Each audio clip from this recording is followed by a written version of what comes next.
ನಗರದ ಅಭಿವೃದ್ಧಿಗೆ ಬೆಳಗಾವಿ ನಗರದ ಅಭಿವೃದ್ಧಿಗೆ ಮೊದಲೇ ಸಲ ಯಡಿಯೂರಪ್ಪನವರು ಮುಖ್ಯಮಂತ್ರಿ ಆದಾಗ 2008ರಿಂದ ಪ್ರತಿ ವರ್ಷ 100 ಕೋಟಿ ರೂಪಾಯಿ ವಿಶೇಷ ಅನುದಾನ ಅಭಿವೃದ್ಧಿ ಕೊಡ್ತಾ ಇದ್ರು. ಅದಾದ ನಂತರ ಸಿದ್ದರಾಮಯ್ಯ ಅವರು ಮುಖ್ಯಮಂತ್ರಿ ಆದ ನಂತರ ಅವರು ಕೊಟ್ಟಿದ್ರು. ಆದ್ರೆ ಈಗ ಈ ಸರ್ಕಾರ ಬಂದು 3 ವರ್ಷಕ್ಕಿಂತ ಹೆಚ್ಚಾಯ್ತು. 3 ವರ್ಷದಿಂದ ಹಿಂದೆ 100 ಕೋಟಿ ರೂಪಾಯಿ ಅನುದಾನ ಕೊಡ್ತೇವೆ ಅಂತ ಹೇಳಿ ಘೋಷಣೆ ಮಾಡಿದ್ರು. ಎಸ್ಟಿಮೇಟ್ ಆಯ್ತು, ಎಲ್ಲ ಆಯ್ತು. ಇವತ್ತಿನ ತನಕ ಅನುದಾನದಿಂದ ಕೆಲಸಗಳನ್ನ ಟೆಂಡರ್ ಮಾಡ್ಕೊಂಡಾರ. ಟೆಂಡರ್ ಅಲ್ಲೇ ಬೆಂಗಳೂರಿನಾಗ ಮಾಡಿ ಅವ್ರು ಯಾರು ಇಲ್ಲಿ ಕೆಲ್ಸಕ್ಕೆ ಬರ್ತಾ ಇಲ್ಲ. ಅವ್ರು ಇಲ್ಲಿ ಸಬ್ ಕಾಂಟ್ರಾಕ್ಟ್ ಕೊಡ್ತೇವೆ ಅಂದ್ರೆ ಯಾರು ಕಾಂಟ್ರಾಕ್ಟ್ ತಗೋತಾ ಇಲ್ಲ.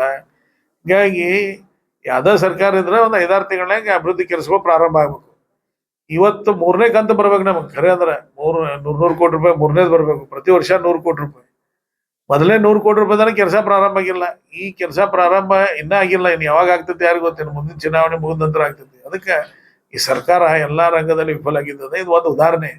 ಹೌಸಿಂಗ್ ಇರ್ಬೋದು, ರೋಡ್ ಪ್ಯಾಚ್ ವರ್ಕ್ ಮಾಡಕ್ಕೆ ಇವ್ರಿಗೆ ಅಧಿವೇಶನ ಇದ್ದಾಗಿರ್ಬೋದು. ಗಣಪತಿ ಉತ್ಸವನಾಗ ಹೋದ್ಸಲ ಪ್ರತಿ ವರ್ಷ ನಮಗೆ ಬರ್ತಿದ್ದು ಅಧಿವೇಶನಗೆ.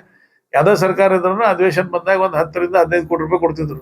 ನಗರನ್ಯಾಗ ಪಟೋಲ್ಗಳು ತುಂಬಾಕ ಅಥವಾ ಕೆಲವೊಂದು ಎಮರ್ಜೆನ್ಸಿ ರಸ್ತೆ ಮಾಡಕ್ಕೆ. ಅವು ಕೊಡ್ಲಿಲ್ಲ. ಹಿಂಗಾಗಿ ಈ ಸರ್ಕಾರ ಪೂರ್ಣ ದಿವಾಳಿಯಾದಿದ್ದದ. ಬೇಕಾದ್ರೆ ನಿಮಗೆ ಒಂದೇ ಉದಾಹರಣೆ ಹೇಳ್ತೀನಿ. ನನ್ನ ಕ್ಷೇತ್ರನ್ಯಾಗ ಸುಮಾರು 200 ಗುಡಿಗಳು ಕೆಲಸ ಪ್ರಾರಂಭ ಆಗಿದ್ದು ನಮ್ಮ ಸರ್ಕಾರದಾಗ ಅಪ್ರೂವ್ ಮಾಡಿ. ಅದು ಮುಂದಿನ ಹಣ ಬಿಡುಗಡೆ ಮಾಡಿಲ್ಲ ಇನ್ನೂ ತನಕ. ಹಿಂಗಾಗಿ ಕಾಂಟ್ರಾಕ್ಟರ್ ಕೆಲಸ ಮಾಡ್ತಾ ಇಲ್ಲ. ಇವತ್ತು ಆ ಗುಡಿಗಳು ನೋಡಿದ್ರೆ ಪಿಲ್ಲರ್ಗಳು ಅದಾವ, ಸ್ಲ್ಯಾಪ್ ಇಲ್ಲ. ಸ್ಲ್ಯಾಪ್ ಇದ್ರೆ ಒಳಗೆ ಗಿಲಾವಿಲ್ಲ. ಗಿಲಾವಿದ್ರೆ ಬಾಗಲ ಹಚ್ಚಿಲ್ಲ. 2 ವರ್ಷದಿಂದ ಒಂದು ಸಮಾಜದ ಆಯಾ ಸಮಾಜದವ್ರ ಮಂದಿ ರೊಚ್ಚಿಗೆ ಎದ್ದಿದ್ದಾರೆ. ನಿಮ್ಗೆ ಹೇಳೋದ್ರ ನಿಮ್ಗೆ ತೋರಿಸ್ತಾನೆ ಬೇಕಾದ್ರೆ ಬರ್ರಿ. ಇರಾಕ್ ಆದಂಗೆ ಆಗಿದ್ದೈತಿ ಈ ಗುಡಿಗಳ ಪರಿಸ್ಥಿತಿ. ಇದಕ್ಕೆ ಸಂಬಂಧಪಟ್ಟಂಗೆ ಮಳೆಗಾಲದ ಅಧಿವೇಶನದಲ್ಲಿ ಯಾವ ರೀತಿ ಹೋರಾಟ ಮಾಡ್ತೀರಿ? ಅನ್ರಿ ಮನುಷ್ಯ ಕೇಳುವಂಥವಿದ್ರೆ ಹೋರಾಟ ಮಾಡ್ಬೋದು.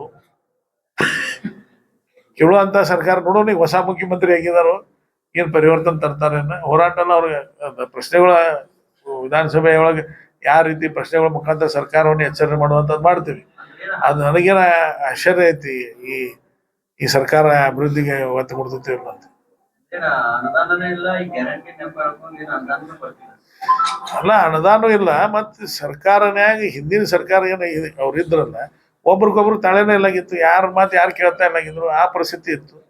ಇವತ್ತು ಈ ಸರ್ಕಾರ ಸ್ಥಾಪನೆ ಆದ ನಂತರ ನೋಡಿರ್ಬೇಕು ನೀವು, ಬರೀ ಎಲ್ಲರೂ ದಿಲ್ಲಿಗೆ ಹೊಂಟಿದಾರ. ನನಗೆ MLA ಮಾಡು, ನನಗೆ ಈ ಪೋರ್ಟ್ಫೋಲಿಯೋ ಬೇಡ ಅಂತ. ಮಂತ್ರಿಗಳ್ರೆ ಎಲ್ಲಿ ಅದಾರ?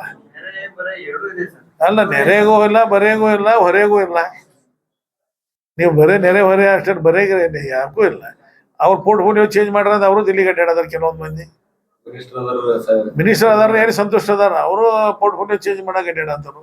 MLAಗಳಂತೂ ತಂಡೋಪತಂಡವಾಗಿ ಗುಳೆ ಎದ್ದು ಹೊಂಟಾಗ ಹೋಗಿದಾರೆ.